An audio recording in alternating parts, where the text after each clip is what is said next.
my peoples, I got another one for y'all.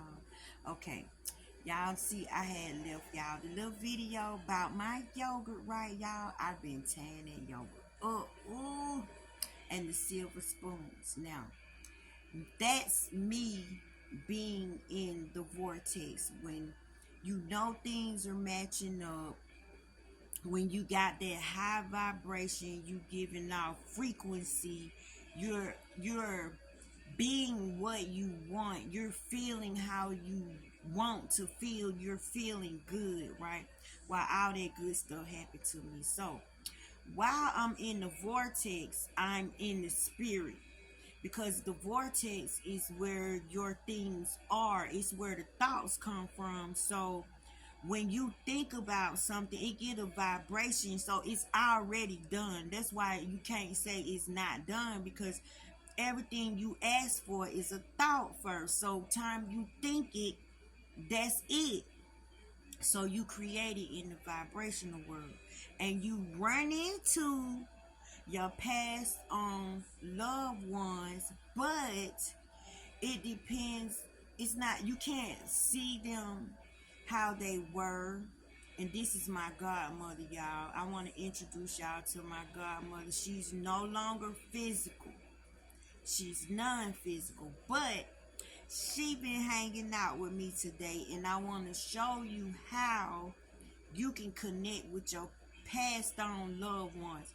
First of all, you got to get out of the grieving state, because when you're in the grieving state, you're too sad, you're too remorseful, and the spirit can't move freely in there. You got to know that life is life, and life gonna keep on life, and boo. When people pass on, energy does not die. You can't be connected to the physical. Energy just morphs, it transitions into something else. And since now she is one with everything, because to be absent from the body is to be present with the Lord. And y'all know I live like a ghost.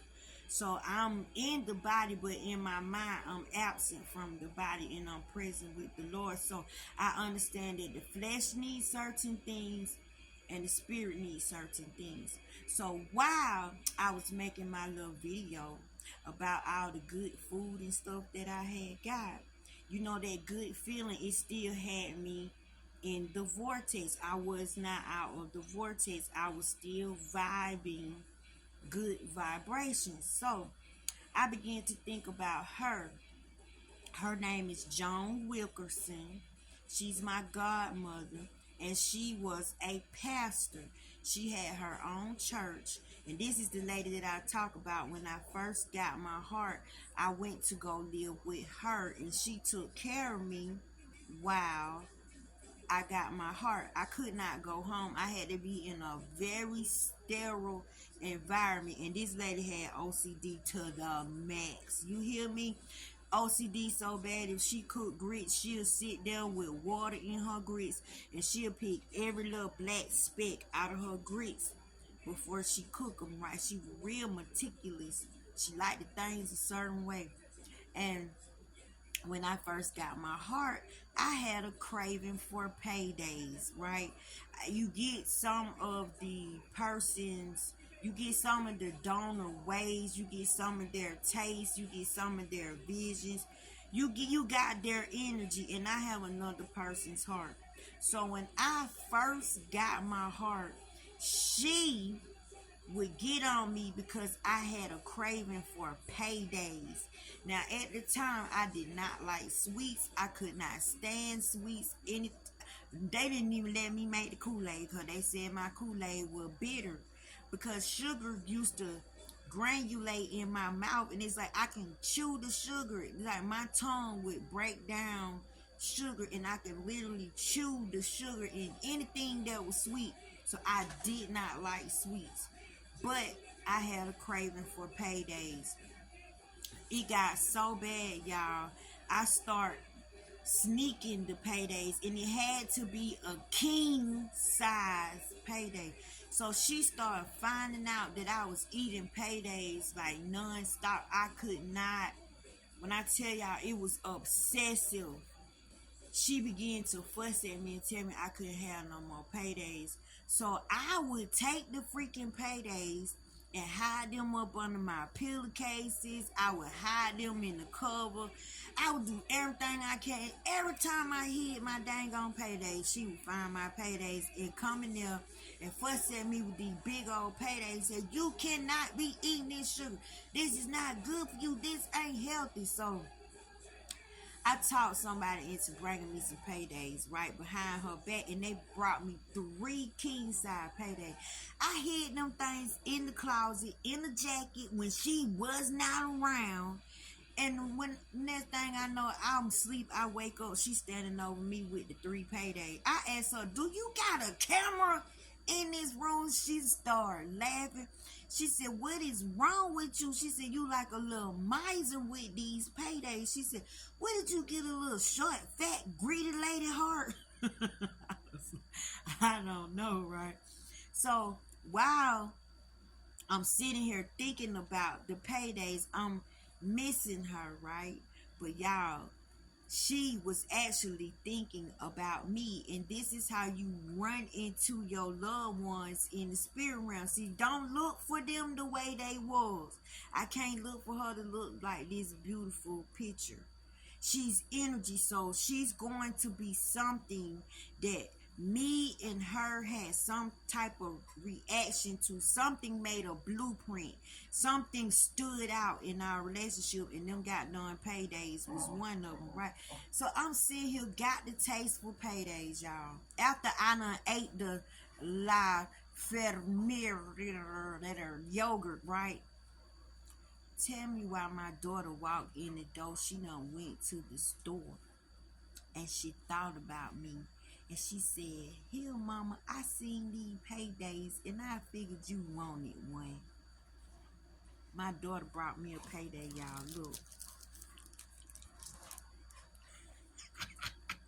I got me another payday. But no, really, this is confirmation that she's thinking about me. I'm thinking about her. Remember, it's all consciousness.